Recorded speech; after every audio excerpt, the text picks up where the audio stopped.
자, 이 시간 공부할 내용은 이제 5장 할 차례죠. 5장 에너지. 일반 물리학 기초 내용 중에서 5번째 챕터를 시작하겠습니다. 에너지.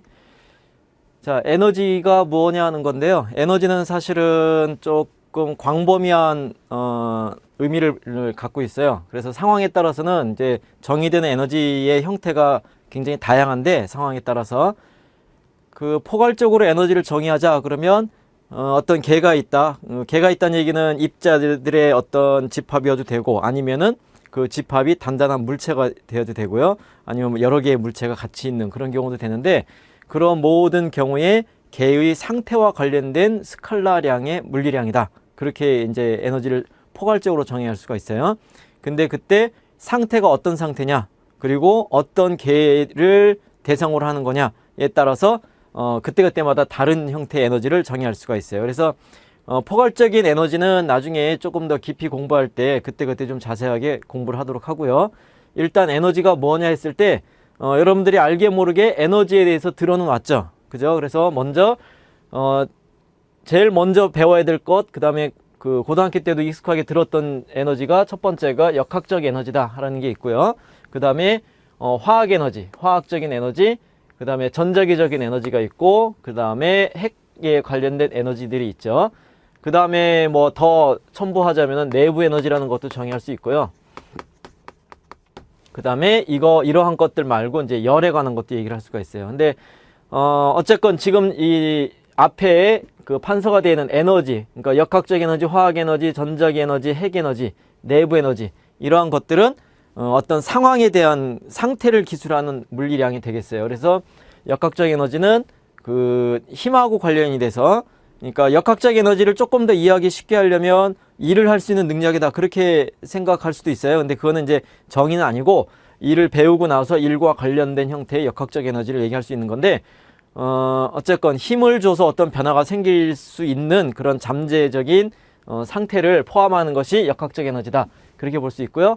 그 다음에 화학 에너지는 화학적인 결합에 의해서, 화학적인 성질에 의해서 화학적인 변화가 생기면서 내놓을 수 있는 에너지, 이 일을 할 수 있는 에너지, 뭐 그런 형태로도 해석할 수 있겠죠. 그래서 화학 에너지, 그 다음에 전기장과 자기장 속에 저장이 된 에너지들, 그러니까 전하의 상태와 관련된 것, 그 다음에 핵 에너지, 핵 속의 핵자들 사이의 관계에서 상호작용이랑 관련된 것, 그런 것들을 볼 수 있고요. 그래서 지금 우리가 이 모든 에너지들을 다 알 수는 없고요. 지금 당장 하고자 하는 것은 그 역학적 에너지에 대해서만 얘기를 할 거예요. 그리고 이제 이러한 역학적 에너지랑 관련이 되는 것이 일이다, 힘이다 하는 것, 그것을 키포인트를 잘 갖고 있어야 되고요. 자, 근데 이제 여기서 한 가지, 이러한 에너지들을 여러 종류로 얘기를 했는데, 이런 에너지들은 고립계, 그러니까 외부와 어떤 에너지의 그 이동이 차단되어 있는, 상호작용이 없는 그런 고립계에서는 그 내부에서 이러한 에너지들이 서로 상호간의 변환이 될 수 있어요. 에너지의 변화는 가능한데, 이 모든 에너지를 합한 전체 에너지의 양은 불변이다. 그러니까 총 에너지가 보존돼야 된다라고 알려져 있어요. 그러니까 이것이 연력학적으로 넘어가면 연력학 1법칙으로 포괄적인 에너지까지 포함하게 되죠. 예, 그래서 일단 우리는 고립계 내에서 역학적 에너지를 주로 다룰 것이고, 역학적 에너지를 구성하는 에너지들 사이에 그 에너지 변환이 있을 수 있는 거고, 그것이 변할 때는 이제 일이라는 형태로 에너지 변화가 있을 수 있다. 그렇게 이제 일단 요 5장의 스토리를 내용을 그렇게 정리를 할 수 있기를 바랍니다. 자, 그래서 역학적 에너지라는 것이 힘하고 관련이 되는데, 힘하고 관련된 것이 이제 일이 있어요. 일 들어가기 전에 일단 요 역학적 에너지를 우리가 잘 이해를 하고, 역학적 에너지와 관련된 에너지 보존 법칙을 잘 응용을 하면, 앞에서 우리가 그 벡터를 이용해서 힘과 가속도, 그런 것들을 이용해서 운동을 우리가 분석을 했었는데, 그것하고 같은 작업을 이 에너지, 스칼라량인 에너지와 일, 이런 것들로부터 운동을 알아낼 수가 있습니다. 그래서 굉장히 유용한 방법 중에 하나가 돼요. 자, 그래서 먼저 일에 대해서 얘기를 하면, 그러니까 일은, 우리가 일상적으로 뭔가를 한다 그럴 때 일을 한다는 표현을 많이 쓰는데, 물리에서 정의되는 일은 힘이 하는 거예요. 힘. 일의 주어는 힘이다. 그러니까 어떤 일 그러면 어떤 힘이 한 일, 그죠? 힘이 정의돼야 그 다음에 힘이 한 일이 정의가 되는데, 그 힘이 일단은 가장 간단하게 일정한 힘이 작용할 때 그때 한 일을 어떻게 정의하느냐 하는 거죠. 그래서 가장 간단한 것 중에, 일정한 힘이 한 것 중에서 더 간단하게 물체가 있는데, 이런 물체에다가 힘 F를 가했더니 물체가 우리가 앞에서 알기로는 F 이퀄 ma 형태대로 형태대로 가속도가 생기니까 속도가 변하는 거죠. 그래서 정지에 있었다, 그래서 힘이 가해졌다, 그러면 이동을 한다 해서 변이 델타 X가 생긴 건데, 이 현상에 대해서 E를 어떻게 정의할 수 있냐면 가해진 힘과 물체가 이동한 변이, 그 둘의 곱으로서 우리가 E를 정할 수가 있어요. 그러니까 힘 곱하기 변이가 1이다. 그렇게. 근데 일단은 변이가 같은 방향일 때, 힘과 변이가 같은 방향일 때는 단순하게 힘 곱하기 변이로서, 그 변이의 크기로서 E를 정할 수가 있다 하는 겁니다. 근데 힘도 벡터이고 변이도 벡터죠. 그러니까 힘도 방향이 있고 변이도 방향이 있죠. 그렇기 때문에 방향이 같은 방향이 아니라 삐딱하게 비스듬한 방향이 된다. 그럴 때는 단순히 크기만을 곱할 수는 없죠. 그죠? 힘의 효과가 달라지니까. 그래서 방향이, 변이에 대해서 힘이 비스듬한 방향으로 가해질 때는 어떻게 되느냐? 예, 같은 방향이 아닐 때. 그래서 일반적으로 물체한테 힘을 이런 방향의 힘을 가했어요. 가했는데 이 힘만 작용하는 게 아니라 이 물체에는 중력도 있고 수직항력도 있고 뭐 마찰이 있을 수도 있고 없을 수도 있고, 그래서 여러 가지 힘이 있기 때문에 결과적으로 이 물체는 이 힘 방향으로 이동한 것이 아니라 요 수평 방향으로, 바닥면과 나란한 방향으로 요만큼 이동을 했다라고 하면 힘하고 변이가 다른 방향이죠. 그죠? 같은 방향이 아니죠. 그런데 이때도 그러면 요 힘의 크기, 이 화살표의 전체 크기하고 요 변이의 전체 크기를 곱한 것을 1로 정의하면, 아까 나란한 방향으로 가했을 때랑 상황이 다른데 이를 같이 정할 수는 없는 거잖아요. 그래서 보다 보편적인 일반적인 일의 정의는 둘 다 벡터이기 때문에 방향에 대해서 먼저 약속을 해야 돼요. 어떤 약속을 하느냐? 같은 방향의 힘 성분과 같은 방향의 변이 성분끼리만 곱하자. 그러니까 같은 방향의 성분끼리를 곱한다 하는 얘기입니다. 같은 방향의 성분끼리. 그죠? 그러니까 이와 같이 힘을 가해서 이와 같이 변이가 생겼을 때는 이 힘의 성분 중에서 요 변이와 나란한 성분, 같은 방향의 성분만 곱해지는 거예요.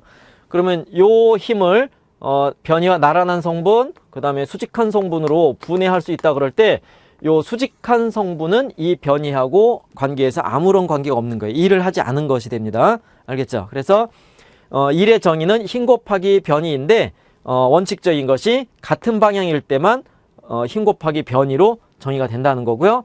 그것을 이제 구체적으로 조금 더 같은 방향의 성분을 구해보면, 변이 중심으로 얘가 이제 X축으로 움직였다. 그러면 그 힘의 X 성분을 구하면 되죠. 그러니까 FX 성분. 요것이 바로 요 그림에서 보면은 F 코사인 세타와 같다가 돼요.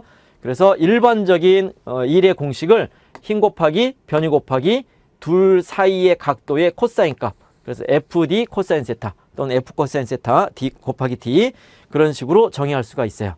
근데 이제 사실 여기서는 변이 방향으로 힘을 분해했는데, 일반적으로는 변이를 분해할 수도 있어요. 그러니까 이게 조금 더 상황이 약간은 더 어렵기 때문에 책에서는 뺀 건데, 요 변이를 이렇게 힘과하고 나란한 성분으로, 나란한 방향으로 그렇게 분해를 하면은 요 각도가 똑같이 세타가 돼서 요 길이가 D일 때 요 길이도 D 코사인 세타가 되죠. 이렇게 해주면. 그죠? 그래서 코사인하고 D를 묶어준 것이 힘과 나란한 변이 성분이 되는 거예요. 그래서 그러니까 보다 더 일반적인 수학적인 정의는 그냥 FD의 코사인 세타, 그러니까 나란한 성분끼리의 곱인데, 이 그림에서는 변이 방향으로 방향을 정했다. 그렇게 이해하면 돼요. 알겠죠? 예, 그래서 이 일을 했다, 힘이 일을 했다. 일을 한다, 누가 일을 한다? 힘이 일을 한다. 근데 힘이 어떻게 일을 했느냐? 힘과 같은 방향의 변이를 곱한 것만큼이 일의 양이다. 알겠죠? 같은 방향, 힘이 하는 것, 그 두 가지를 정확하게 기억을 해놔야 됩니다. 자, 이렇게 해서 새롭게 일이란 것을 정의를 한 거예요. 새로운 물리량을. 그랬을 때 새로운 물리량에 대한 단위가 뭐겠느냐? 예, 요것은 물리학 교과서에 많이 나온 인물 중에 줄이란 사람이 있죠. 줄. 일과 에너지에 관해서 연구를 많이 한 사람. 그래서 그 줄의 이름을 따서 1줄을 표준 단위계의 1의 단위로 정의를 했어요. 근데 이제 요 1줄의 의미는 그럼 뭐냐? 힘 곱하기 변이니까 힘이 1일 때 1뉴턴, 그 다음에 물체가 1m 이동했을 때 그때 1의 단위를 1줄로 정의한다. 그렇게 되는 겁니다. 여기서 잘 보면 질량은 상관이 없죠. 그죠? 이 물체의 질량은 몇 킬로그램이든지 상관이 없어요. 그러니까 가해진 힘과 이동한 변이의 관계이죠. 근데 이제 질량이 무거우면 변이가 적겠죠. 맞죠? 이제 그런 것들은 다, 이제 다 복합적으로 포함은 되는데, 1의 정의에는 질량하고는 직접적인 관계가 없다 하는 겁니다. 자, 이렇게 정의된 1은 스칼라로 정의가 돼요. 그러니까 부호만 있어요. 크기만. 크기에 대해서 양의 크기, 음의 크기. 그래서 부호가 크기를 구분하는 것 뿐이고 방향성이 없다는 겁니다.